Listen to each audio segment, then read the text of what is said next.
मेरा रब कहता है लयारी का जो मुझे राजी करने आता है मैं आगे बढ़ के उसका इस्तकबाल करता हूँ। मैं कहता हूँ आजा मेरा बंदा, मैं तो कब से तेरे इंतजार में था कि कब तौबा करेगा और मैं माफ करूंगा, कब तौबा करेगा और मैं माफ करूंगा। अल्लाह को अपना बनाओ, उसके दर पर झुकने के साथ हमारे गुनाहों की हैसियत ही कोई नहीं है। बनी इसराइल में एक आदमी ने 99 कत्ल किए, उसको ख्याल आया मैं तौबा करूं।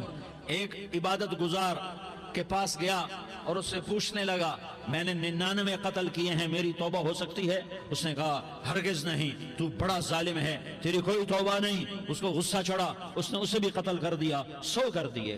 फिर उसको ख्याल आया मैं तौबा करूं, तो वो एक आलिम के पास गया और उससे पूछने लगा मैंने 100 कत्ल किए हैं, क्या मेरी तौबा हो सकती है? कि बेटा क्यों नहीं हो सकती तौबा। हाय हाय हाय हाय हाय। मेरा रब एक मिसाल देता है, कहता मेरा बंदा तू इतने गुनाह कर